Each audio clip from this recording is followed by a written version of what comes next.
Ladies and gentlemen, welcome back to another edition of Edmonton Oilers game reviews following a, 5-1 loss for the Edmonton Oilers to the Los Angeles Kings this evening in LA on, game 2 of the 5-game road trip for our Edmonton Oilers, and now off to Vegas for game 3 on Saturday, Hockey Night in Canada. However, we've got about 10 minutes here. I'm going to try and get this done up before midnight and get ourselves this game reviewed, and it's a very, very simple tactic as to what went wrong for the Edmonton Oilers this evening against the LA Kings, right? Obviously, as I said, you had to go out there and dictate the pace. You had to go out there and drive the play. You had to go out there and pretty much play the Edmonton Oilers style that has made them so successful this year. Well, not quite. Didn't do that at all. And the term is, literally, if you want to not watch the next 9, 10, 11 minutes, whatever I'm going to go on for here, the term is what doomed the Oilers tonight is reaching. They were reaching the entire game, reaching to make offensive plays, reaching for shots on net, reaching defensively, reaching to make a play and causing penalties. The term is reaching. It's as simple as that.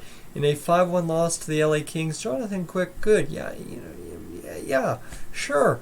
But you know what? So was Mikko Koskinen when it was only 3-1, right? And there you go.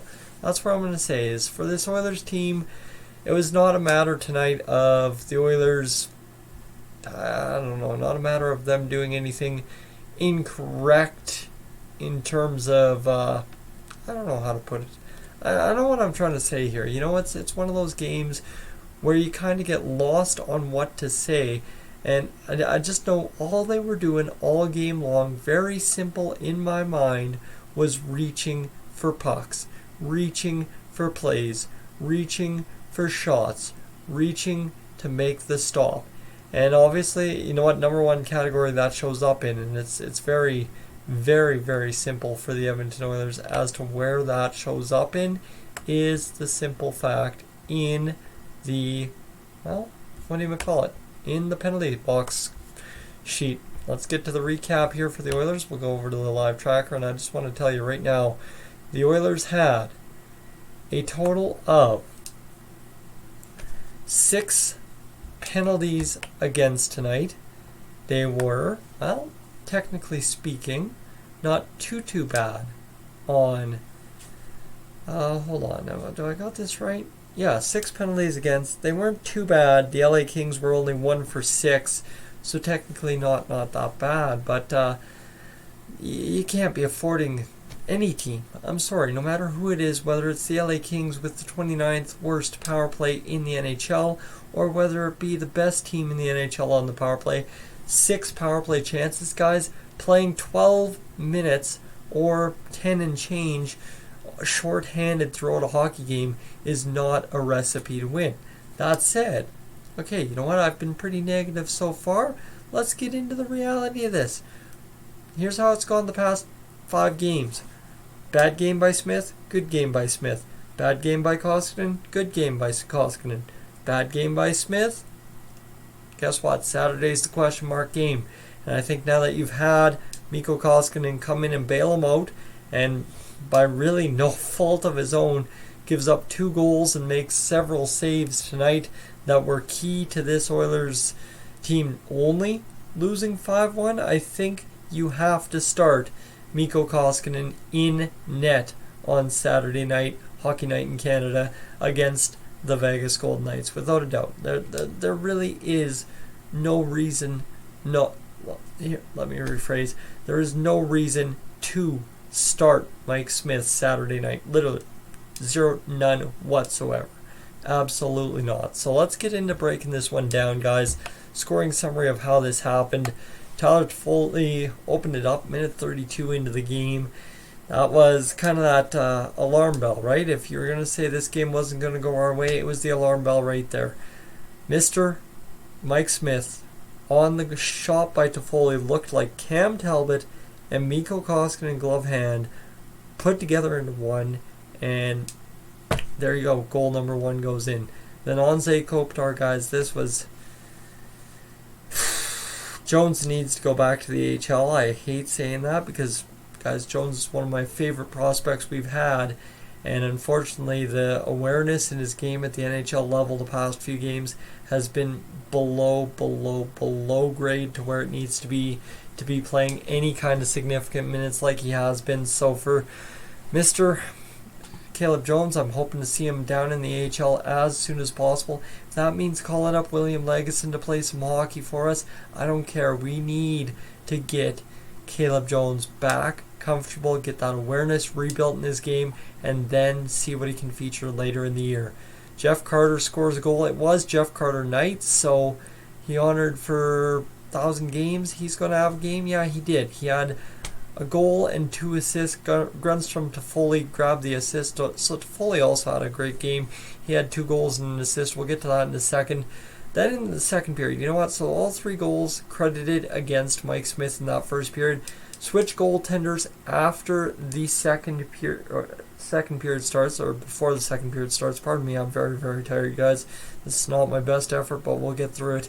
Connor McDavid gets his 16th goal of the season, unassisted, great pickpocket, chip up top of the shoulder. We've seen it several times before, and that's just the God mode play that Connor McDavid's capable of, but way too little, way too late almost even at that point for the Edmonton Oilers to get going.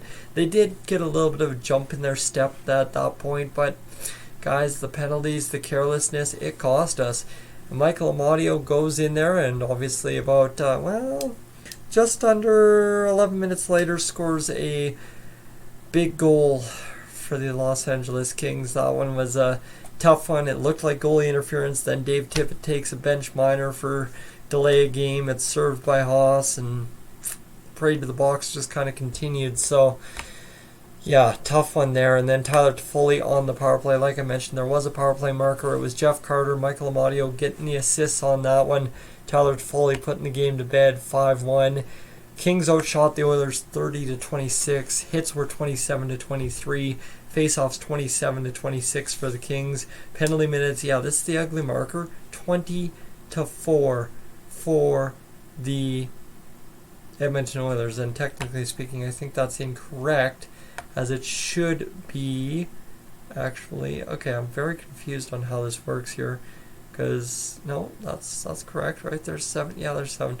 Something's incorrect in the live tracker here, but Alex Chiasson also took a 10-minute misconduct. Giveaways were 16-5 for the Kings. Takeaways 4-2 for the Kings.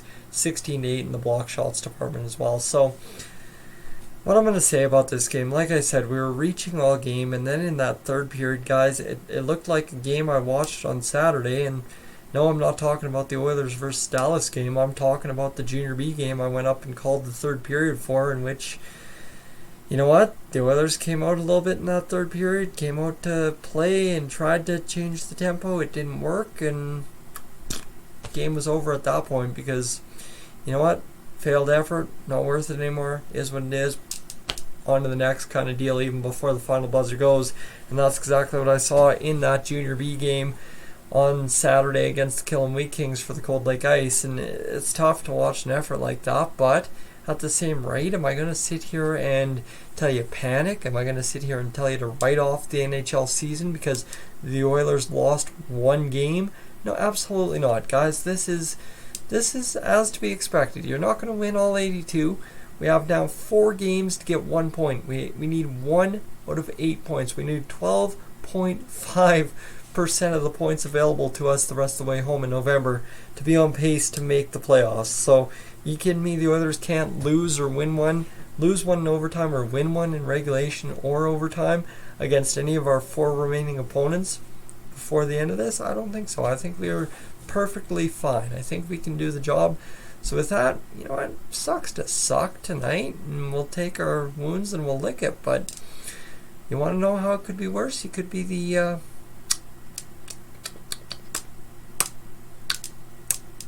Calgary Flames being shut out 5-0 by the St. Louis Blues tonight. Yeah, you know what, if you guys couldn't figure out where I was going with that, oh my goodness.